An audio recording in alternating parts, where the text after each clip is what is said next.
Hello everyone. I thought I'd record a few poems this evening. I've got my Book of 1,000 Poems, which was published in 1983. I won't tell you how old I was when I got it. I wasn't very old at all, I could barely read. I thought I'd record some poems today because it's Ostara, that is the first day of spring. And so I'm looking at my seasons section to see what's in there. And of course, William Wordsworth had something. I found something here. He's got one called A Change in the Year. It is the first mild day of March, each minute sweeter than before. The redbreast sings from the tall larch that stands beside our door. There is a blessing in the air, which seems a sense of joy to yield to the bare trees, and mountains bare, and grass in the green field. Sweet. It's that little bit of joyousness of things coming. The thing is about bare trees and bare mountains. Things are still a bit bare at the moment, but it's that first awakening. Today wasn't really like that. Today was a bit more grey, even though I felt it was a bit shiny today. The grey shone on me, and I had my chocolate bunny. What have we got? First spring morning. It's amazing how many people will write about spring. Oh, here we are, Blake. To spring. O thou with dewy locks who lookest down through the clear windows of the morning, turn thine angel eyes upon our western isle, which in full choir hails thy approach, O spring. Did anyone ever welcome spring with a voice like that? I mean, I don't remember O thouing and O springing. I got up this morning thinking, yeah, it's going to be warmer. It's going to be milder. I'm going to be doing things. That's another thing about Ostara. I did a little meditation today, and it's the whole fact that there is potential here. You can put into operation plans which perhaps you've been hatching for a while, since the dark days of winter. It's like now I can do some of those things. There's always space. It's funny, round about this time of year, because there's school holidays coming up as well. It's sort of quite interesting that you've got some space somewhere if you want it to do things, move on with plans, give yourself space. What have we got here? Something a bit more twee, this one. This is typically springy that people go for. This one's called Spring Morning by Francis Cornford, not a poet I know. Now the moisty wood discloses wrinkled leaves of primroses, while the birds, they flute and sing. Build your nests, for here is spring. All about the open hills daisies show their peasant frills, washed and white and newly spun for a festival of sun.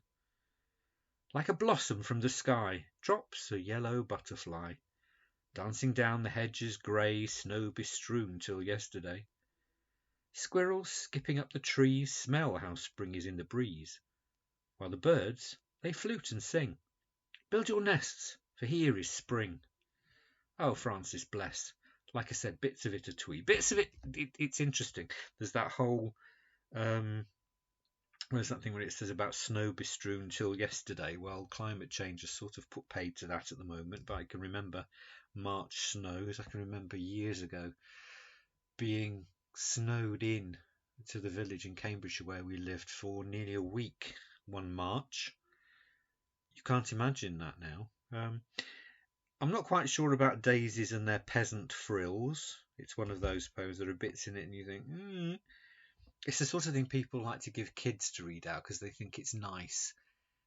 We can sort of accept it, but it's, yeah, twee. I've used that word more than once. What else have we got for spring? William Blake again. Oh, he's done one of his. This is one where he's got very short lines. I'm never sure about poems like this, but see what you think. So, Spring by William Blake. Sound the flute. Now 'tis mute. Birds delight day and night. Nightingale in the dale, lark in the sky, merrily, merrily, merrily to welcome in the year. Little boy full of joy, little girl sweet and small. Cock does crow, so do you. merry voice, infant noise, merrily, merrily to welcome in the year. Little lamb, here I am. Come and lick my white neck. Let me pull your soft wool. Let me kiss your soft face. Merrily, merrily we welcome in the year. Again, it's a bit of a curate's egg. I like the feeling of the whole thing. That skipping, that lightness, and a little boy full of joy, a little girl sweet and small.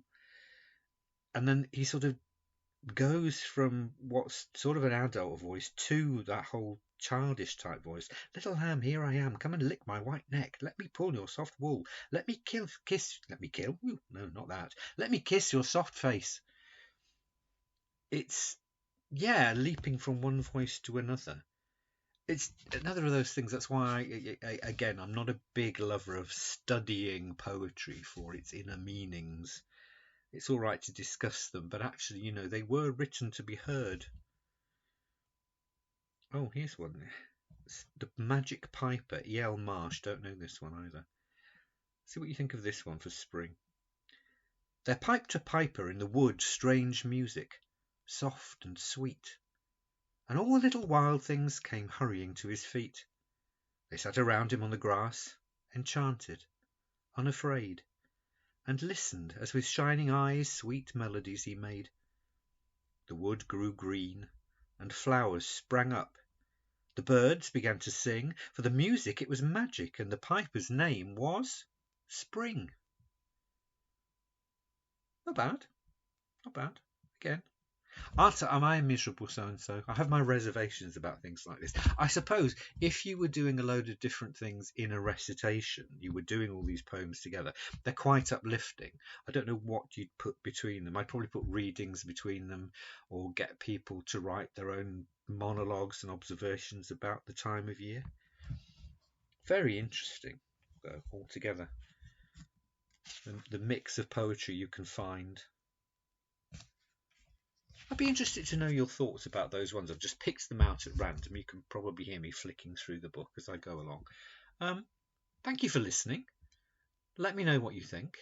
And maybe at some point I'll put together another little anthology. And maybe my speech will be a little bit clearer next time. Take care.